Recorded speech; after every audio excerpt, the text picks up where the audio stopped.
کہ کوورم نہیں ہو، لوگ صرف 12 ہوں اور پاکستان کے عوام کی قسمت کا فیصلہ کرنے کے لیے ایک مذموم کوشش کی۔ یہ مذموم کوشش ہے کہ پاکستان کے لوگ حکومت میں انوالو ہی نہ ہوں۔ یہ ایک ایسا قدم ہے جیسے ضیاء الحق نے کہا تھا کہ میں پاکستان کے عوام کو اس لائق نہیں سمجھتا کہ وہ قومی فیصلے کرے۔ یہ نہ صرف ضیاء الحق نے کہا، مشرف نے بھی وہی بات دہرائی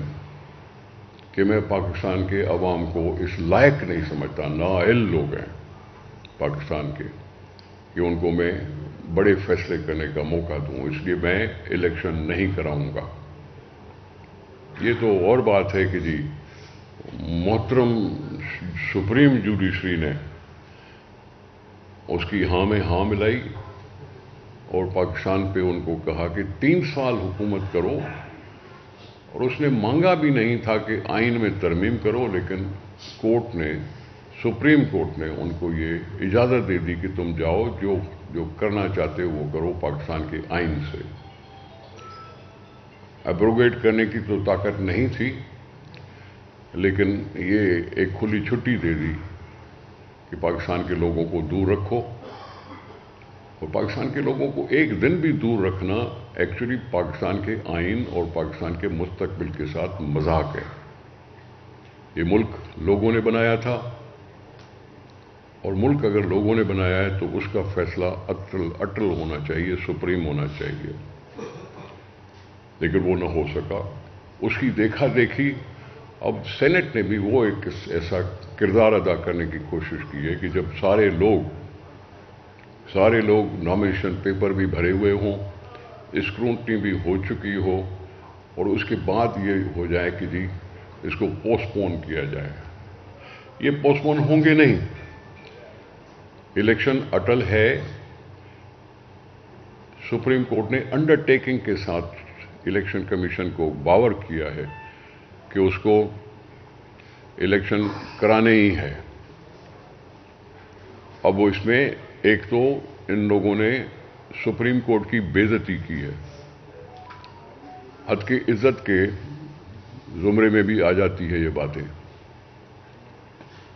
اور 14 لوگوں کی قرارداد سارے ملک پر مسلط نہیں کی جا سکتی۔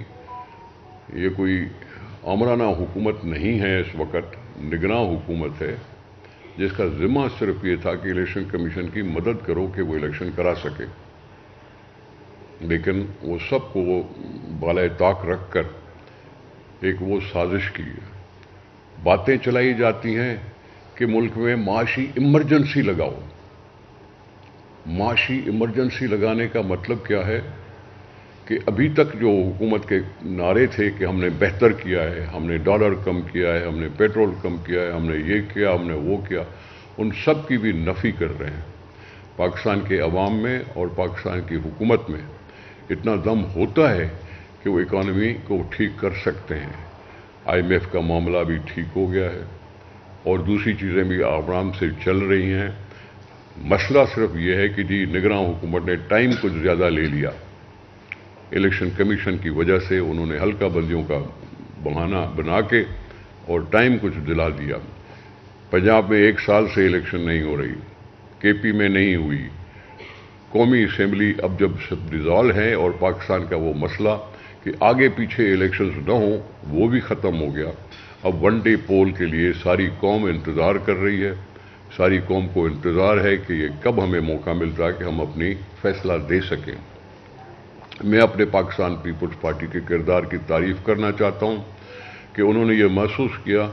کہ لوگوں سے ملک چھیننا نہیں چاہیے۔ کامیابی جس کو بھی ملے، ہم نے وہ بھی کہہ دیا کہ جی کوئی مسئلہ نہیں، کوئی بھی کامیاب ہو، لیکن پاکستان کے عوام کو الیکشن چاہیے، جس کے لیے ڈیٹ بھی آ گئی ہے۔ لیکن اس کے باوجود یہ جو سازشیں چل رہی ہیں، پاکستان کی جمہوریت کو ڈیریل کرنے کی کوشش ہو رہی ہے، یہ الزام منتخب نمائندوں پر آئے گا۔ پہلے تو ہم آمروں پر الزام لگاتے تھے، لیکن اب یہ منتخب نمائندوں پر الزام آئے گا کہ انہوں نے ایسی کوشش کی۔ یہاں زلزلے بھی آئے ہیں، یہاں بارشیں بھی ہوئی ہیں، یہاں سیلاب بھی آئے ہیں،